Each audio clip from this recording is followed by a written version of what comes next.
Server, baptisé Microsoft SQL Server 2005. Donc chaque fois que je fais référence à Yukon ou SQL Server, je fais référence à la même chose, c'est-à-dire la version qui est encore en bêta. Donc aujourd'hui, Visual Studio 2005 et Whitby va passer en 2. Yukon, SQL Server 2005 va passer en bêta 3, mais vous allez voir que les deux sont intimement mêlés, et on espère que tout ça sera sorti pour la fin de ce mois, la fin du mois de mars. Aux alentours du 31, mais c'est pas une date en dur, mais c'est à peu près là qu'on attend ces bêtas. Alors, en haut à droite, vous voyez l'architecture que vous avez vue toute la journée. Pourquoi il y a autant de briques qui sont impliquées alors que je vais vous parler d'une base de données? Alors, une base de données, a priori, on ne voit pas très bien le rapport qu'il y a avec une plateforme comme une plateforme.net. Et bien, en fait, c'est qu'on va voir que Yukon impacte beaucoup de choses. Non seulement le moteur de base de données lui-même, qui est en violet à droite ici, mais la CLR 2.0 qui est ici. On va voir qu'elle est impactée puisqu'il y a une relation très très intime entre les deux. Le framework est impacté aussi, notamment via un certain nombre de classes qui vont nous permettre de pouvoir développer du code sur Yukon. Et enfin, Visual Studio 2005, donc l'outil de développement lui-même, il est bien entendu impacté puisqu'en fait, vos développements pour SQL Server 2005, vous allez les faire dans Yukon, dans Visual Studio, pardon. Alors, il y a beaucoup de choses à dire sur SQL Server 2005. On n'a qu'une heure, donc il a bien sûr fallu faire des choix. Donc, je vais vous passer des premiers slides en nouveauté où le temps moyen qu'on va passer sur les slides est à peu près de 6 secondes,5. Et quand on aura passé cette série de slides, on va zoomer en particulier sur ce qu'il y a justement dans la section en particulier. Mais rassurez-vous, on a décidé de faire une conférence SQL Server 2005 pour les développeurs only. Enfin, les autres sont conviés, bien entendu, mais globalement, il y aura un gros focus pour les développeurs. Cette conférence va durer une journée entière, donc on va la faire dans 3 villes, Paris, Toulouse et une ville qui m'est chère, Marseille. Elle sera gratuite, bien entendu, et là, vous verrez tout ce qu'on n'aura pas le temps de voir aujourd'hui en détail, vous le verrez en détail tout au cours d'une journée. On espère que le site d'inscription soit ouvert fin avril 2005. Par contre, il y a des places limitées, donc premier arrivé, premier servi. Ok, voilà à quoi ressemble la plateforme. Plutôt que d'aller dans le détail dans chacun des points, j'ai quelques slides qui vont vous montrer ça. Les versions déjà, donc vous connaissez l'Enterprise Edition, la Standard Edition, il y a une nouvelle version qui arrive, c'est la Workgroup Edition. J'ai pas le temps d'entrer dans le détail, il y a un autre slide à la fin de la session qui vous montrera ça. Et enfin, l'Express Edition, qui est en fait le successeur d'MSDE, ceux qui connaissent ça sous le nom d'MSDE. À titre indicatif d'ailleurs, qui utilise SQL Server 2000 aujourd'hui dans la salle? Juste pour avoir une idée. Ah, ça fait plaisir, bon choix. J'ai des clients, oui, donc là j'ai intérêt à me manquer. Alors, pour ceux qui utilisent SQL Server 2000, vous savez qu'il y a un outil d'administration qui s'appelle l'Enterprise Manager. Il y en a un autre qui s'appelle le Query Analyzer, qui permet de faire du requêtage. Il y en a encore un troisième qui s'appelle le Profiler. Avec SQL Server 2005, il y a un outil qui s'appelle Microsoft SQL Server Management Studio. C'est le nouvel outil qui va vous permettre d'administrer tout ce qui concerne de près ou de loin SQL Server 2005. Notez que ce nom se termine par Studio. Ça va peut-être vous donner 2-3 idées tout à l'heure quand on sera en démonstration. À partir du moment où on va vouloir développer sur SQL Server 2005, que ce soit des clients ou s'intégrer directement dans le moteur lui-même, on va avoir besoin d'un outil de développement. Je vous le donne en mille, Microsoft Visual Studio 2005. Autant rester dans un environnement qui est connu. Sur la copie d'écran, vous pouvez voir par exemple qu'il y a des types de projets Business Intelligence Project, et que dedans vous allez trouver des types de projets comme Analysis Services et autres Integration Services Project. Next. Reporting Services, beaucoup de choses à dire. Jusqu'à présent, c'était un add-on, c'était quelque chose qui était à part de SQL 2000. Aujourd'hui, c'est directement intégré, c'est une brique parmi tant d'autres de SQL Server 2005. Next. J'ai prévu. Replication Services, beaucoup de choses à dire, j'ai retenu un point, possibilité de faire de la réplication et donc en publisher distributeur en utilisant le protocole HTTP ou HTTPS. Next. Analysis Services, que dire? Beaucoup de choses, notamment qu'il y a un caching proactif, c'est-à-dire que vous changez les données dans une base de données et le cube bâti sur ces données-là sont reconstruits automatiquement. Next. Integration Services, c'est le nom qu'on a donné à DTS, pour ceux qui connaissent ça. Donc vous allez toujours pouvoir faire ce que vous savez faire sur DTS, à savoir créer mettre des éléments dans votre package de distribution, coder des choses en VBScript. Et bien là, tout ça, vous savez le faire encore aujourd'hui avec SQL Server 2005, sauf que vous pouvez aussi faire du C#, du VB, COBOL, FN, quel que soit le langage que vous aimez utiliser sur .NET. Et en plus, l'outil de développement, c'est Visual Studio. Next. Service Broker. Service Broker, c'est la nouvelle plateforme asynchrone construite au-dessus de Yukon, au-dessus d'SQL Server 2005. Ça va vous servir à quoi? Ça va vous servir à faire communiquer entre eux des bouts de programme qui réagissent à des événements liés principalement à Yukon. Alors attention, on n'a pas réinventé un nouveau mécanisme asynchrone. Le transport asynchrone in fine vers des clients finaux sera toujours MSMQ, connu aussi sous le namespace system.messaging. Mais ça, le service broker, c'est vraiment lié à l'entité Yukon elle-même. Et d'ailleurs, il y a des choses qu'on vous fournit dans SQL Server 2005 qui sont construites autour de ça. Par exemple, les events ou les query notifications. Et vous allez voir tout à l'heure qu'on va faire une petite démo de cette notion-là. Next. SQL Server mobile, prochaine version d'SQL CE. Donc aujourd'hui, vous savez qu'il y a SQL CE 2.0 sur Pocket PC. Il n'y a pas de version à ce jour sur smartphone. SQL Server CE 3.0, c'est aussi connu sous le nom SQL Server Mobile, va supporter aussi les smartphones et va surtout supporter l'administration complète depuis un desktop. Là où aujourd'hui, pour créer un .sdf SQL CE 2.0, on est obligé d'être sur un Pocket PC ou sur une émulation. Demain, on va utiliser le même outil d'administration que toutes les autres bases SQL Server 2005 pour pouvoir créer nos bases, créer nos tables, créer tous les objets dont on a besoin. Next. Voilà. On a fini le parcours rapide de choses qu'on ne va pas montrer. Maintenant, on va s'attaquer aux choses qu'on va montrer. Donc pour ça, on a besoin d'un scénario de démonstration. Alors on imagine un client qui doit passer une commande sur un site web de commerce électronique, et on va imaginer que derrière, le backend, donc la base de données, c'est SQL Server 2005. Donc le client globalement passe une commande, on est obligé de facturer ce client, parce que c'est comme ça qu'on peut payer nos salariés, donc on va facturer nos clients, mais on n'a pas spécialement de service de facturation nous-mêmes, donc on va reposer bien évidemment sur des services bancaires. Et comment se passe par programmation ces appels? En fait, on va appeler un web service chez le service bancaire, en donnant notamment le numéro de carte bleue, date d'expiration et le montant. Le service bancaire va opérer le débit et le crédit des comptes, puis va me renvoyer un document XML qui contient l'ensemble des informations propres à la transaction. Donc le numéro de transaction qui a été affecté, est-ce que ça a été validé ou pas. Donc voilà le scénario sur lequel on se base. Pour ça, on a créé une base de données qui s'appelle DevDays 2005 Database, qui a plusieurs tables. On va commencer à zoomer. Il y a une table catégorie. Rien de nouveau, catégorie ID, catégorie nom. Il y a une table produit, avec un identifiant, un nom, un prix, et rattaché à une catégorie. Or, cette notion de prix, vous savez qu'en France, ou même dans les pays européens, ou du monde même, il y a une notion de prix hors taxe, taux de TVA, prix de toute taxe. Donc en théorie, si je devais gérer véritablement le prix d'un produit, je devrais mettre 3 colonnes. Prix hors taxe, taux de TVA et prix de toute taxe. Et bien en fait, ce que j'ai choisi de faire avec SQL Server 2005, c'est tout simplement écrire une classe en C#. Cette classe a 3 propriétés. Prix hors taxe, prix toute taxe et taux TVA. Et cette classe devient un nouveau type dans SQL Server 2005. Donc je peux choisir cette classe comme étant un nouveau type de l'une de mes colonnes de mes tables. J'ai également un client, une table des clients, donc nom, prénom, email. J'ai une table des commandes et j'ai une table des lignes de commande. Et les lignes de commande, c'est pareil. Vous savez très bien que quand on a une ligne de commande, on a généralement une quantité de produits achetés. On a le prix de base auquel on fait la vente et puis éventuellement un taux de remise. Plutôt que d'avoir 3 colonnes séparées qui fassent ça, j'ai décidé tout simplement de créer aussi une deuxième classe C# qui s'appelle Détail ligne de commande et qui a cette information. Notez au passage que cette classe Détail ligne de commande a une propriété prix qui elle-même est rattachée à la classe des prix que j'ai créée précédemment. Donc on peut en plus faire des relations entre nos types. Ensuite, on a du XML.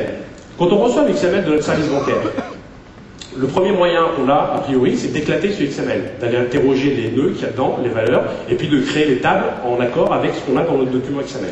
Ça demande du boulot, il faut écrire du code, ça veut dire qu'il faut le maintenir, ça veut dire qu'il peut y avoir des bugs, personne n'est parfait, donc c'est quand même un peu complexe. On a rajouté un nouveau type dans SQL Server 2005 qui s'appelle XML justement, et qui va vous permettre de stocker nativement des documents ou des fragments XML. Donc plutôt que de m'amuser à aller attaquer mon document XML à chaque fois, je vais le stocker tel qu'il m'est envoyé par le service bancaire. Voilà à quoi ça va ressembler ce document XML en question. Qui dit document XML à stocker dans une base de données, dit à un moment donné une validation.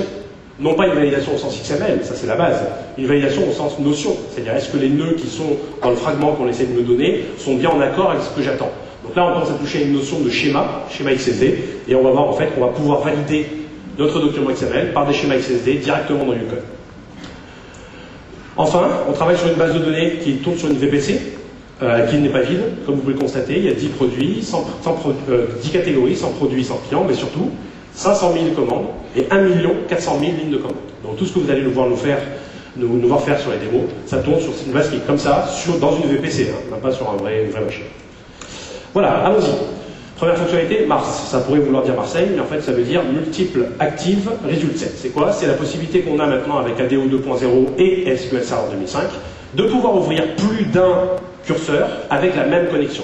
Ça, c'est une limitation qu'on avait aujourd'hui depuis très longtemps. On ne peut ouvrir qu'un seul curseur à partir du moment sur une même connexion.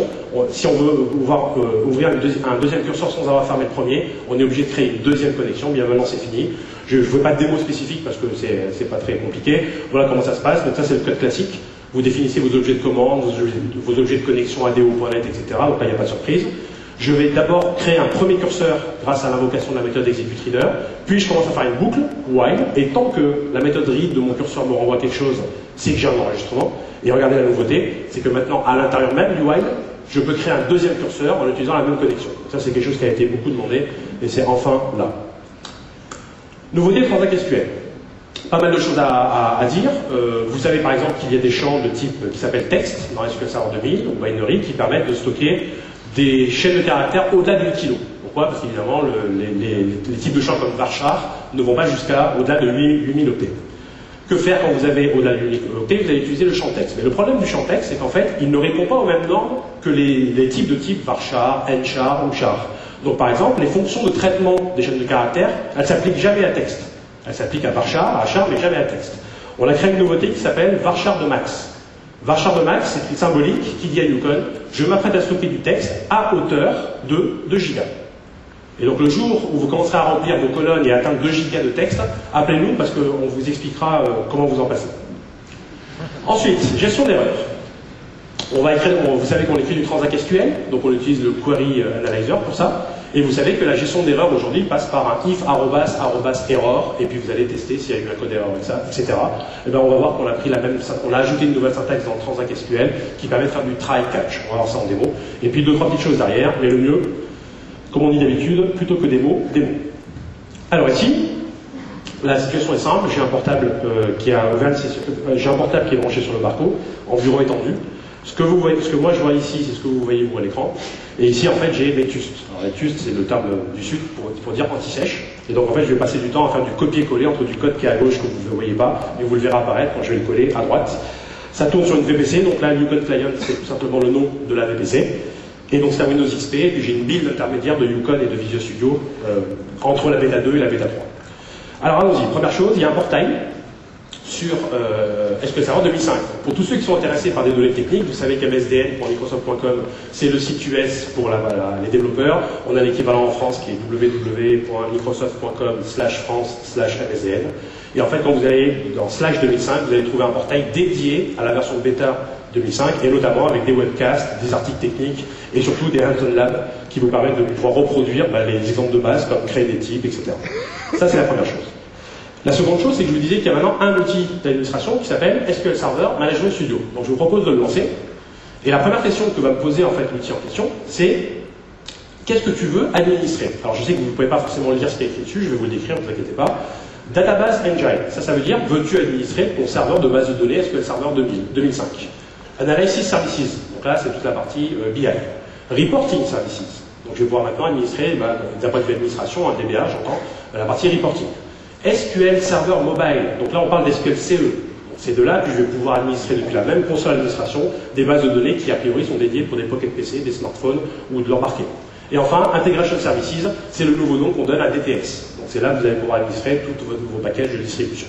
Donc moi dans mon cas j'ai déjà ouvert en fait une console. Donc je vais refermer cette instance-là et je vais ouvrir celle que j'ai ici. Donc je vais vous expliquer qu'en fait on a une base de données qui s'appelle Database.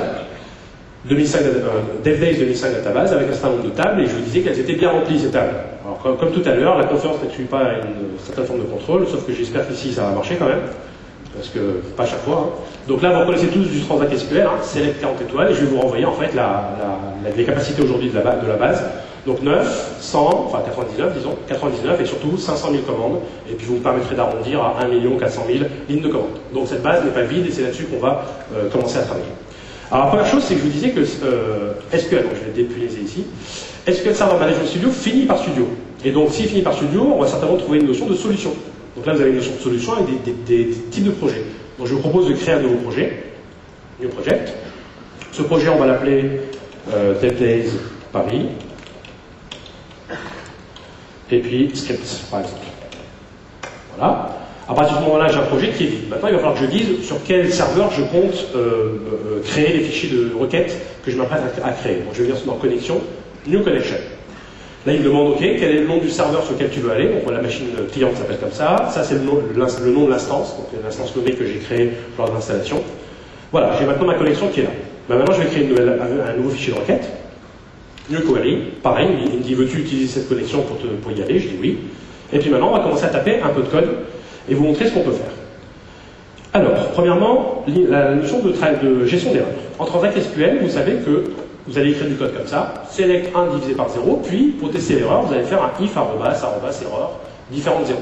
Donc on imagine aisément quand vous avez 150 lignes de code de Transact SQL, ce que ça peut donner en termes de code un peu dur à lire. Et bien en fait, tout ça est toujours là, hein, ça marche toujours, hein, votre code existant va continuer à marcher, bien entendu. Par contre, on a mis au point une nouvelle syntaxe qui est la suivante. Begin try. Entre le begin try et le end try, vous allez mettre autant de lignes transact SQL que vous souhaitez. Et si jamais par hasard il y a la moindre exception dans l'une des lignes du bloc que vous avez décidé de mettre à l'intérieur, vous allez pouvoir être appelé par le begin catch. Et puis dedans, vous allez pouvoir retrouver toutes les informations qu'on a d'habitude lorsqu'on a une erreur de type transact SQL. Donc je vous propose d'exécuter ça. Et je me retrouve en bas avec mes erreurs, et notamment le message erreur, donc divided by zero exception, etc. Voilà, ça c'était la mise en bouche pour démarrer. Ensuite, donc, les requêtes récursives. Donc, command table expression. Ça c'est quoi? C'est la possibilité de pouvoir arriver à ce type de résultat. Regardez. Je vais copier une requête qui est tout à fait traditionnelle. C'est-à-dire que je vais récupérer l'identifiant d'un client, son nom, et la somme de l'ensemble des montants de commandes qu'a fait ce client. Hein, traditionnel. Donc il y a des inner join parce que je touche à deux tables, et en plus il y a un group by évidemment puisque je fais un somme. D'accord? Donc là-dessus, ça va intervenir sur 500 000 lignes de commandes. Donc ce que je vous propose, c'est de lancer l'exécution rapidement. Oui, je ne suis pas dans la bonne base. Donc use dev-days 2005 database. Je change de contexte de base de données et je relance la même requête. Et donc là, bien sûr, j'ai 500 000 lignes de commandes qui vont revenir avec une agrégation qui a été faite entre les 500 000 commandes et je trouve donc identifiant, client et le montant total. Et bien en fait, les CTE ou Common Table Expression, ça va nous permettre de faire ça. Ici, avec cette syntaxe qui est nouvelle dans Transact SQL, le mot-clé with me permet de dire à Yukon, attention, je m'apprête à créer une table temporaire que tu vas appeler total montant client. Cette table temporaire aura 3 colonnes, identifiant, nom et montant total toute taxe. Notez au passage qu'il n'y a pas les types là. Pourquoi il n'y a pas les types? Parce que ces colonnes, il n'y a pas le choix. Hein. C'est précisément les colonnes que vous renvoyez. Identifiant, nom et montant total dans votre select. Donc on sait parfaitement quel est le type des colonnes que vous renvoyez. Ensuite, on va fermer cette construction par ceci. Donc on ferme la construction avec une parenthèse fermante, et regardez ce qu'on peut faire dans la foulée, juste après. Je vais pouvoir faire, donne-moi la moyenne de l'ensemble des montants qui ont été passés depuis une table temporaire qui s'appelle justement total montant client. Donc vous pouvez faire ce que vous voulez, et là évidemment on peut même aller plus loin, puisqu'on peut faire une référence à cette table-là, à l'intérieur même de cette requête-là. Et c'est pour ça qu'on appelle ça aussi requête récursive, c'est qu'on peut aller dans des notions hiérarchiques, comme par exemple une catégorie, et des notions de sous-catégories qui dépendraient d'une catégorie. Donc si j'exécute ce traitement-là, donc là je vous rappelle encore une fois que la base contient 500 000 commandes, et donc voilà le résultat qui revient. Voici la moyenne des commandes sur les 500 000 commandes avec la ICT. Bien, on continue. Les fonctions de pivot. Alors, aujourd'hui, vous savez certainement, enfin peut-être, je ne sais pas, que dans Excel, on peut faire des tableaux croisés dynamiques. Donc l'idée c'est quoi? C'est que vous avez plusieurs types d'informations dans une feuille Excel, et puis vous allez commencer à construire des tableaux croisés dynamiques qui vont vous permettre de renvoyer, par exemple, l'état des ventes de tel produit dans telle région par tel commercial. Et ça, évidemment, Excel le fait assez bien, à tel point qu'on ne sait même pas comment on devrait faire nous-mêmes si on devait le faire à la main. Et bien en fait, on a aussi ce besoin en Transact SQL. On a des données dans les tables, on veut pouvoir aussi éventuellement à un moment donné créer cette notion de tableau croisé dynamique, mais par du code en Transact SQL. Aujourd'hui, faire ça en Transact SQL, c'est une grosse gageure, il y a beaucoup de lignes de code, il y a beaucoup de choses à maintenir. Et bien en fait, c'est pour ça qu'on a ajouté une notion, une nouvelle notion dans SQL Server qui va vous permettre de faire ça très très facilement.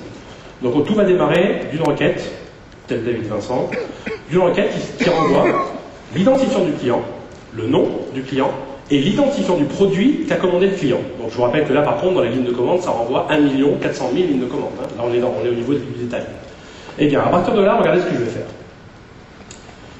La syntaxe est la suivante. Je vais essayer d'expliquer simplement. C'est pas facile en peu de temps, mais on va quand même essayer. La première syntaxe, c'est quand je vais mettre quelque chose devant. Hein. Donc, ne vous inquiétez pas, il va y avoir une ligne qui va apparaître devant le select en haut ici, mais en attendant, on va commencer par le bas. Donc ici, il y a un mot-clé, L, c'est un nom que je donne, hein. Je pourrais l'appeler comme je veux. Pivot, c'est le mot-clé. C'est le mot-clé qui permet de dire, en fait, tu sais, les données que tu vas renvoyer ici, je veux créer un tableau croisé dynamique, et en fait, ce que je veux faire, c'est calculer le nombre de produits qui ont été achetés par client, et pas pour n'importe quel produit. Je veux simplement les produits dont l'identifiant est 5, 12, 22, 27 et 33. Ça, tu l'appelleras pivot table, et tout ça, tu me le tries, s'il te plaît, par nombre de produits décroissants commandés en produit 5, et en produit 12. Ici, encore égalité par client. Donc jusque-là, vous pouvez me dire, mais je ne vois pas où est la nouveauté, parce que ça, c'est une espèce de where où je vais filtrer mes données. Oui, peut-être. Mais ce que vous n'avez pas vu maintenant, c'est ce que je vais mettre devant. Et c'est là où on va voir qu'effectivement, c'est quand même nouveau et que ça va vous amener des choses intéressantes, des perspectives intéressantes dans vos développements. Donc maintenant, ce que je fais devant, c'est de dire, ok, par rapport à tout ça, voilà ce que je veux renvoyer. Je veux renvoyer en colonne cette fois-ci. Et c'est là où ça change. C'est que vous allez contrôler vous-même les colonnes que vous renvoyez. Vous voulez renvoyer le nom du client qui a commandé, plus la quantité de produit 5 qu'il a commandé, puis de produit 12, puis de produit 22, 27, puis 33. Je vous propose d'exécuter pour que vous puissiez voir en fait ce que ça donne dans l'exécution. Ça permettra de clarifier les choses. Donc encore une fois, on parle de 1 400 000 lignes de commande. Donc là, ça va mettre un temps certain. Donc pour l'instant, on a évalué qu'entre les 6 premières éditions du DevDay, c'était entre 15 et 30 secondes. Donc là, on est à 23 secondes. Donc encore une fois, je vous rappelle qu'on est dans une VPC. Voilà, donc 27 secondes pour traiter 1 400 000 lignes de commande et pour obtenir quoi? Eh bien le client, et puis vous voyez que vos produits apparaissent dans une colonne. D'accord? C'est pas comme faire un where sur un certain nombre de produits. Voilà, je ne m'étends pas plus parce que vous aurez l'occasion de retrouver ces codes sources et de pouvoir les digérer tranquillement une fois que vous rentrez chez vous.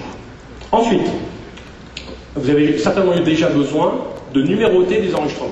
Donc vous faites un select quelque chose, from une table, inner join, enfin bref, c'est quelque chose d'assez compliqué. Il y a un ordre particulier dans lequel vous le renvoyez, et par contre vous voulez faire apparaître comme une colonne la position de l'enregistrement. Donc 1, 2, 3, 4, 5, dans l'ordre que vous avez souhaité.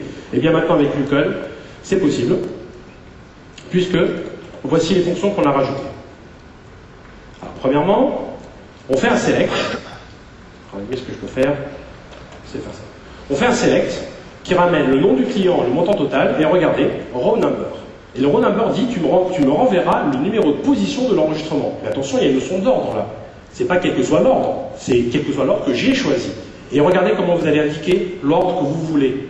Vous allez dire, tu vas me trier tous ces enregistrements-là et me donner le numéro de position de chaque enregistrement en considérant que je veux que tu tries la requête par montant total toute taxe croissant. Et à partir de là, si on l'exécute, sur 500 000 commandes, on obtient le résultat. 1, 2, 3, 4, 5, par contre pas dans n'importe quel ordre, hein, dans l'ordre que j'ai demandé exactement dans mon offre. Donc je vais arrêter parce qu'il y a 500 000 commandes, donc je ne vais pas toutes les montrer. Ok, donc à partir de là, c'est pas mal. Par contre, on voit ici qu'effectivement, il y a des clients qui sont à égalité. C'est-à-dire qu'il y a des montants égaux. Donc là, ça m'amène à une deuxième notion qui a été insérée dans le code, c'est la notion de classement. Et bien en fait, rank est une fonction qui vous permet non pas de renvoyer la position de l'enregistrement, mais son classement. Donc, prenons un classement au hasard. Lyon, premier, l'OM, premier ex aequo, même nombre de points. Qu'est-ce qui se passe pour Monaco qui est juste après? Il est troisième. Parce qu'on compte 1, 1, puis 3. Ok, bien rank, ça vous envoie justement ça. Si par contre vous ne voulez pas compter comme ça, vous voulez compter en 1, 1, puis 2, c'est-à-dire que le suivant soit 2, c'est ce qu'on appelle le dense rank. Et donc là, si je réexécute le même code, encore une fois sur 500 000 commandes, donc ça prend un peu plus de temps parce qu'il y a quand même un peu plus de boulot à faire pour calculer les classements, etc. Mais regardez quand même, ça répond ultra bien, y compris sur le VPC. Et là, vous voyez qu'en fait, les premiers ici sont tous classés 1 et le suivant est à 8. Par contre, en dense rank, le suivant, il est à 2. D'accord? Donc ça vous donne des perspectives assez intéressantes également. Et enfin, pour la partie Transact SQL, on va finir avec DML with output. Alors prenons le cas suivant. Hop. Donc imaginons que j'ai une table temporaire ici. D'accord? Mais non, pardon, ça ne sert à rien. Si, je vais en servir tout à l'heure. Ici, j'ai une table, produit, dans ma base de données, et en fait, ce que je veux faire, c'est faire une mise à jour de tous les produits. Je vais changer le nom du produit en rajoutant 2 derrière le nom du produit, pour tous les produits dont le nom contienne 2. Donc là, jusque-là, il n'y a pas de surprise. Par contre, j'aimerais bien, dans la foulée, savoir quels sont les enregistrements qui ont été modifiés. Et seulement ceux qui ont été modifiés. Donc tous les produits qui n'ont pas été touchés par cet update, j'ai pas envie de récupérer l'identifiant. Et bien en fait, c'est exactement ce à quoi sert cette clause ici. Output, je vais pouvoir dire, je veux, s'il te plaît, que tu me sortes au milieu du update tous les identifiants de produits qui ont été concernés par cette mise à jour, et en plus, ces identifiants, tu me les mettras dans une table temporaire que j'ai déclarée juste avant. Déclare ma table temporaire, et qui est de type, qui prend simplement les identifiants. Donc juste après, vous noterez que je fais un select étoile pour vous renvoyer justement seulement les identifiants qui ont été modifiés. Donc quand je sélectionne ça, ça va mettre à jour un certain nombre de produits. Voici la liste uniquement des produits qui ont été modifiés. Vous noterez qu'il y a toujours un 2 dans l'identifiant, preuve que c'est à peu près ça qui a été modifié. Et à la fin, quand je renvoie un select sur les produits, je vois que mes produits ont été modifiés, et ça me seulement ce qui contient tout. D'accord? C'était la partie Transact SQL. On va revenir au slide.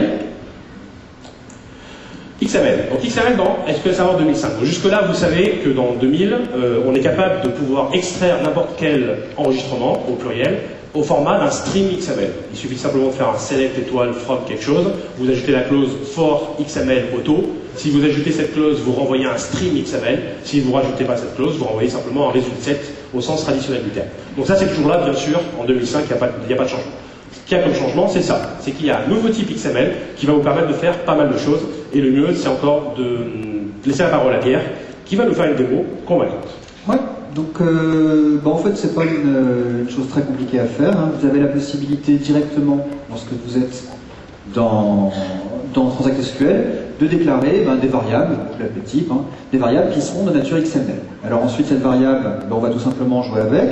Donc je vais faire pour l'instant une petite affectation à l'intérieur, là voilà, on va vérifier ça ensemble. Hein. Rien de bien méchant, vous voyez, ça fonctionne. Donc là, rien ne me prouve qu'il gère vraiment le XML et qu'il fait gaffe si le XML est bien formé ou pas. Ouais, alors c'est pas juste une string, hein. Si jamais je prends ici du XML qui n'est pas correctement formé, ce qui va m'arriver, c'est que je vais me faire jeter. Ici, tu vois, directement, donc il y a déjà vraiment du XML et uniquement du XML qui peut rentrer là-dedans. Une validation standard déjà basique. Voilà, donc une fois qu'on a ce petit type, on va pouvoir s'en servir ensemble. Alors s'en servir, ça veut dire quoi? Ça veut dire par exemple aller jouer à définir des structures. Par exemple ici, je pourrais définir une table qui va avoir tout simplement une colonne. C'est utilisable partout, dans les variables, dans les paramètres de procédure stockée ou dans les colonnes de table. Voilà. Alors peut-être que le mieux, c'est d'aller découvrir ça tranquillement, directement. Donc on a, nous, une table qui contient, rappelez-vous, quand la banque me renvoie justement les informations de paiement, elle me renvoyait un flux XML. Ce flux XML, on va découvrir qu'il est directement stocké dans la table. Alors, on fait ça. La table qui contient l'info. Alors, je vois pas l'XML pour le moment. Il n'y en a pas tout le temps. Voilà, ils sont là. Donc, c'est un petit peu long à passer. Donc, je vais simplement ici te l'amener. Donc, il y a une deuxième fenêtre qui va monter, qui va montrer le détail de ce XML. Ah, d'accord. Alors, deux, trois choses intéressantes à noter sur ce détail. La chose la plus notable, c'est que pour distinguer ce fichier XML, enfin ces fichiers XML de tous les autres, c'est la banque qui leur a donné ce qu'on appelle un namespace, de façon à pouvoir les identifier clairement. D'accord, c'est le service bancaire qui a décidé ça. Voilà, ça permettra ensuite éventuellement de les distinguer. Et puis ensuite, on retrouve toutes les informations qui sont là. D'accord. Tu vois, c'est un ensemble de petits éléments. Donc me voilà comme ça avec... Donc là, je comprends bien, Yukon te permet de valider que c'est du XML pur, je vois que tu stockes du XML pur. Par contre, ma question après, c'est donc ça veut dire que n'importe qui peut venir mettre à peu près n'importe quoi comme type d'XML. Est-ce qu'il y a moyen de vérifier si les deux sont... alors on va faire un peu mieux que ça. En fait, pour l'instant, tout ce que j'ai ici, c'est la possibilité de dire, c'est du XML, puis je raconte rien de plus. Mais le XML en général, il faut le structurer, et la définition de structure d'un document XML, ça s'appelle un schéma, et donc la banque m'a probablement envoyé un schéma qui décrit la nature exacte des documents XML qu'elle m'envoie. Très certainement. Voilà, donc ce que je vais faire, c'est que je vais tout bêtement importer dans SQL Server cette définition de schéma. Donc ça va se passer de façon relativement simple. Voilà, c'est juste une extension toujours dans Transact SQL. Et cette extension, à quoi elle ressemble? Eh bien, elle dit voilà, je voudrais ajouter quelque chose que je vais appeler schéma XML info paiement, qui sera en fait un schéma XML, un XSD, et donc je donne ici directement le XSD derrière. D'accord. On pourrait l'avoir récupéré depuis un fichier externe ou... Tout à fait. Alors l'intérêt de ce XSD, je vais l'exécuter, enfin c'est pas la peine de l'exécuter, je crois qu'il est déjà vu. Mais ici tu vois, on va bien retrouver donc des types au format XSD, voilà. C'est les types d'échanges que j'ai avec ma banque, et donc qui sont string data, décimale, etc. D'accord, il n'y a pas de risque d'erreur possible. Alors par contre, j'ai compris comment tu crées un schéma XML, je sais comment tu crées une colonne XML, j'arrive pas bien à voir la liaison entre les deux. Comment on dit que la colonne doit... alors en fait, ce que je vais faire maintenant, c'est juste me rappeler que mon schéma, je l'ai nommé, il est là. Donc je vais remonter là-haut quand je jouais avec ma petite variable Toto qui est là, et puis je vais dire, non, c'est pas une variable XML tout court, c'est une variable XML conforme au schéma que j'ai importé. D'accord. Donc si je reprends ici simplement ces deux lignes et que j'essaie de les exécuter, tout à l'heure ça passait, maintenant ce qui se passe, c'est que t'es pas conforme au XML déjà là. Voilà. Il dit, moi ici c'est mon ancien Toto, donc celui-là il dit, c'est pas possible, j'ai pas vu XML, je lui reconstitue ici. Ah ça passait alors. Ça passait. Ouais. Et là, quand je vais l'exécuter, il va me dire j'ai un autre problème. Là, c'est un problème de validation. Le schéma que j'ai demandé refuse de valider cette entrée-là.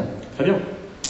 Voilà, donc ça va te permettre de jouer assez facilement sur tes structures. D'accord, donc tu crées du XML, tu insères du XML, tu associes un fichier XSD, le requêtage. J'imagine que tu ne vas pas pouvoir faire simplement de select sur du XML là. On va voir ça. On arrive quand même à des choses qui ne sont pas inintéressantes. Donc effectivement, on voit que c'est pas un bloc au moment où on saisit, au moment où on insère dans les tables, on voit bien qu'il y a une validation qui est effectuée. Comment est-ce qu'on va faire ensuite pour requêter? Parce que malgré tout, ça n'est qu'un blob. On va voir un petit peu comment ça fonctionne. Donc ici, j'ai un select tout à fait classique sur ma table. Donc je vais chercher une colonne, client ID, une colonne, client nom. Et puis, Commande info paiement. Donc, commande info paiement, rappelez-vous, hein, c'est le champ qui a cette tête-là. Et ben, je voudrais aller chercher à l'intérieur une partie des éléments qui m'intéressent. Alors pour faire ça, c'est ici. Je dis, une seconde, je voudrais, alors je vais faire un petit raccourci. Pour rappeler, il y a un schéma, il y a un identifiant de namespace sur le service bancaire. Oui. Donc ça va être un petit peu long d'aller faire des requêtes en disant c'est ça qui est devant le nœud qui m'intéresse. Donc j'ai un petit alias. Voilà, il est là, il s'appelle mon schéma, il est là, mon alias. Et après je dis, dans ce champ XML, je voudrais aller chercher ce qui est payment detail, et en fait là-dedans tu devrais trouver quelque chose qui s'appelle plus précisément un transaction card type. Tu peux me remontrer là oui, ça peut être structuré comme ça, on doit avoir un payment detail qui est là-haut, et à l'intérieur du payment detail, tu dois un transaction card type. D'accord, le nom de la carte qui a été utilisée pour faire la transaction. D'accord, on va regarder ça rapidement. Ouais. On va revenir ici. Donc tu es en train de mélanger en fait des selects de colonnes avec des selects d'informations qui viennent des fragments XML. Ouais, tout à fait. Il est tout à fait capable d'aller requêter, il a la structure de document, il sait comment le parser. Ça marche, hein il y a qu'une façon de savoir. Donc les voilà qui débarquent. Oui, là il y a un peu bien rassemblé. Ouais, on va s'arrêter là, mais tu vois effectivement ici apparaître les différents éléments qu'on a directement extraits du blob XML qu'on avait inséré. Donc ça va permettre de faire du requêtage assez simple. On peut aller un petit peu plus loin. Alors, on va jouer maintenant donc avec un petit requêtage un peu plus compliqué, parce que pour l'instant, on a juste affiché, c'est une belle chaîne de caractères, si j'ose dire. J'aimerais faire un peu mieux. Et j'aimerais aller chercher des données qui ont du sens, et puis les organiser, et travailler exactement, comme tout à fait tout à l'heure, sur des données un peu plus structurées. On y va. Ah, mais ça c'est ma structure, ça. Voilà, c'est ça. Alors, en fait, ce que je fais, je me crée une table temporaire. Alors, cette table temporaire, comment est-ce qu'elle est constituée? Elle contient simplement, vous reconnaissez la syntaxe qu'on avait tout à l'heure, on va requêter à l'intérieur du fichier XML. Donc on y va, on redéclare le namespace qui est là, hein, c'est mon schéma, et puis je vais chercher deux informations. Donc elles sont là. Une qui s'appelle Transaction Card Type, et puis la deuxième qui s'appelle, et celle-là la plus intéressante, c'est Amount, ici. Ça, ça c'était dans le schéma initial, dans le XSD, dans le botton fourni par la banque, c'était un type monétaire. Oui. Ce que je vais faire, c'est demander, tout simplement, à le caster. Donc je veux dire, je veux typer ce qui vient du schéma et qui était une string au format XML en string au format native SQL Server, ce coup-ci. Et puis de la même façon, je veux manipuler un type monétaire. Donc en fait, tu reviens dans le fort typage qui est supporté en standard dans le code. Oui, parce que je vais en avoir besoin dans un instant. En fait, maintenant que j'ai fait ça, donc j'ai récupéré des types de cartes qui sont des chaînes, des amounts qui sont des monnaies, et on est là. Et je vais réutiliser transaction, la table qu'on vient de créer ensemble. Oui. Et là, je vais dire, je voudrais, dans cette table, récupérer la somme des montants en regroupant sur les types de cartes. Et puis, tant qu'on y est, on va également trier sur la somme des montants. D'accord. Voilà, donc ça va nous permettre de mélanger les CTE avec... Ouais, et puis là, ça fait 500 000 commandes, tu fais une fonction d'agrégation, tu order by une colonne qui est computée elle-même. Oui. J'imagine que ça n'arrive pas en 2 secondes. Non, on n'est pas rendu. A priori, le temps constaté jusqu'à présent dans les villes de province, c'était entre 30 et 45 secondes. Donc c'est là qu'il faut normalement faire un numéro de claquette. Donc Pierre, je t'en prie. T'as quelque chose à raconter? Ouais, je pourrais peut-être vous expliquer pourquoi ça prend si peu de temps. Parce que c'est vraiment colossal de récupérer comme ça tous ces bouts de XML. Et en fait, si vous retournez rapidement ici, alors dans votre structure, il est où? Là. Il est là. Je voudrais juste vous montrer ça rapidement. Donc ça doit être situé dans le code. Ici, vous avez des catalogues full text. Donc c'est quoi? C'est simplement de l'indexation qu'on a fait sur les bases. Attends, tu es en train de me dire que tu as créé un catalogue full text, donc tu as indexé tout le contenu de la colonne XML? Oui, sinon ça va être beaucoup trop long.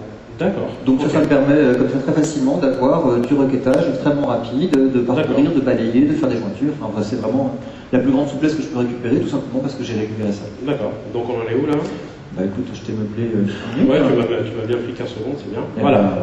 1 minute 4 pour 500 000 commandes. On est allé chercher les informations depuis les fragments XML, on les a castés pour les rendre typés fortement, et on a fait des fonctions d'agrégation dessus, plus un tri order by qui n'est pas négligeable sur le supplement. Ok, voilà, merci.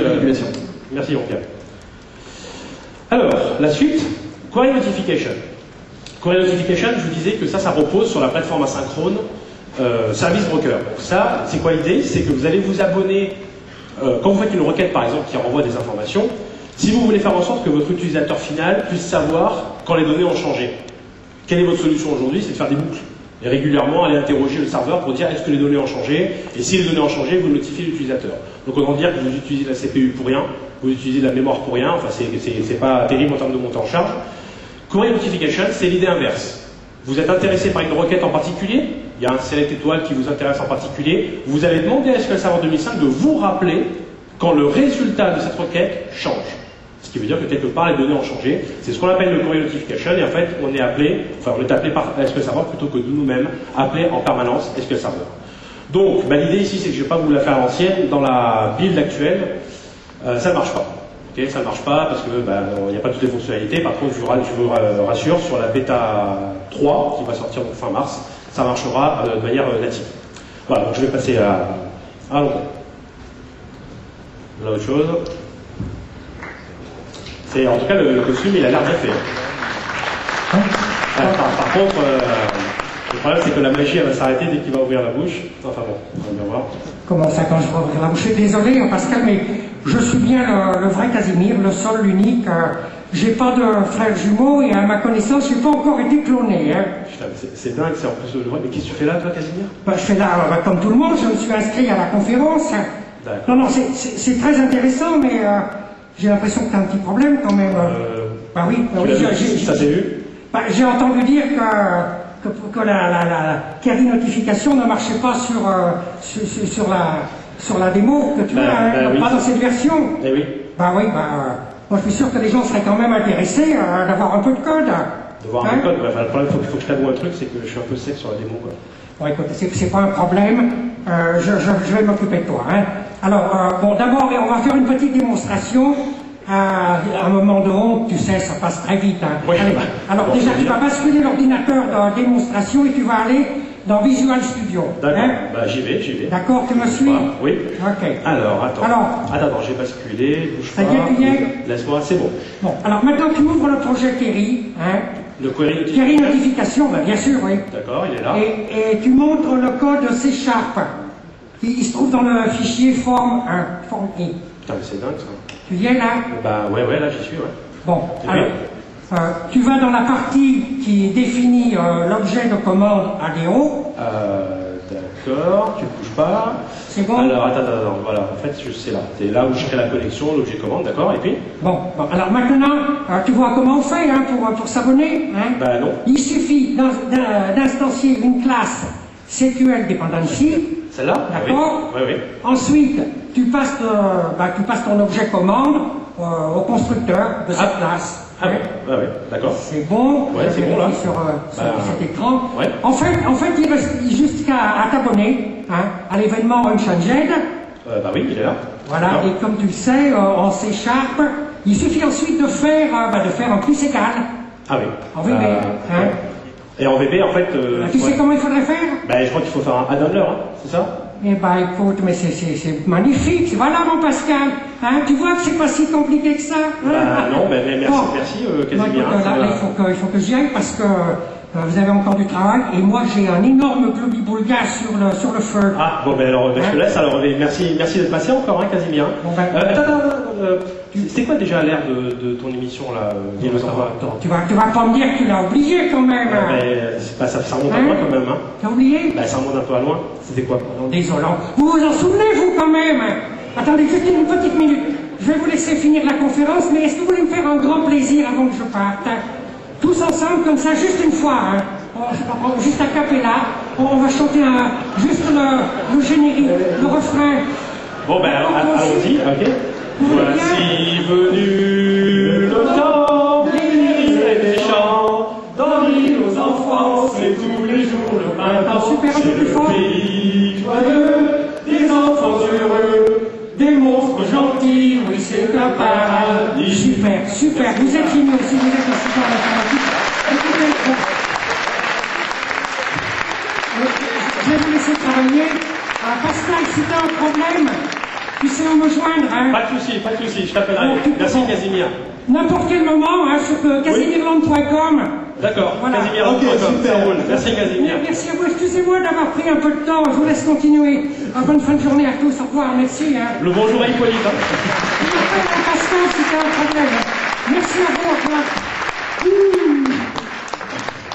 Bon, on va laisser le temps à Pascal se remettre un peu parce qu'il a la larme à l'œil. Moi je l'ai connu, c'était encore en noir et blanc, je pense qu'un certain nombre aussi.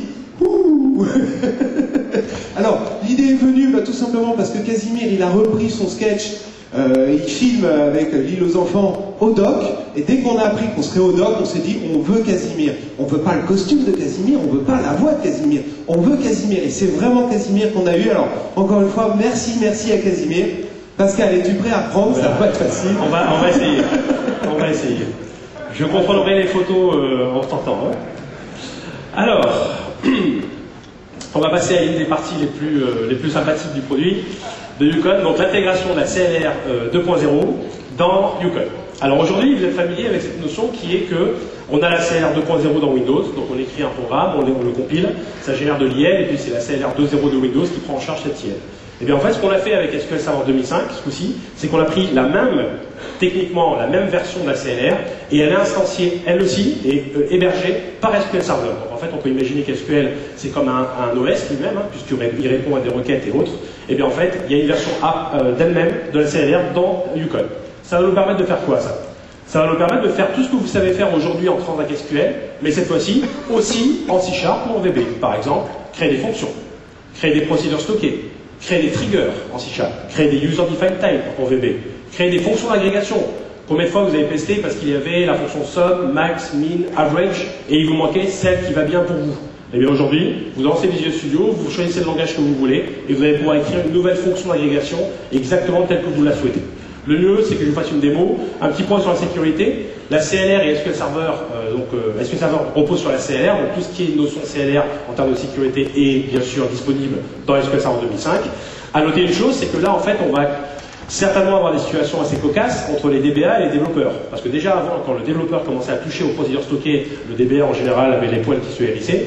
Donc là, je vous laisse imaginer quand le développeur va arriver avec une DLL, .NET, et expliquer au DBA qu'il faut l'installer dans Yukon et la déclarer. Donc là, il va y avoir de grosses discussions, mais on voulait gérer ça entre vous, hein, bien entendu.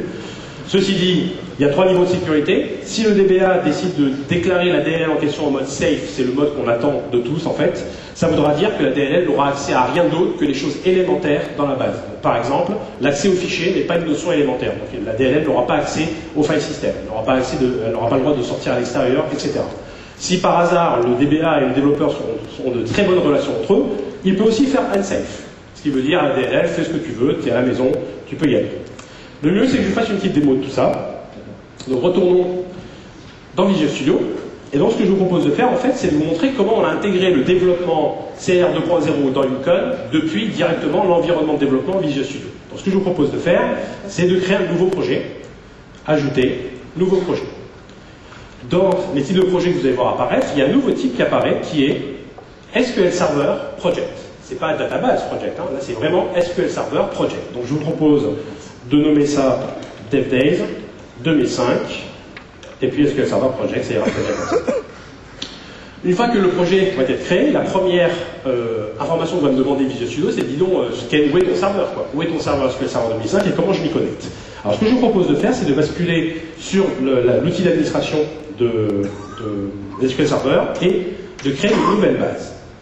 Donc on va venir là, on va se créer une base, clic droit, new database, et on va l'appeler DevDays.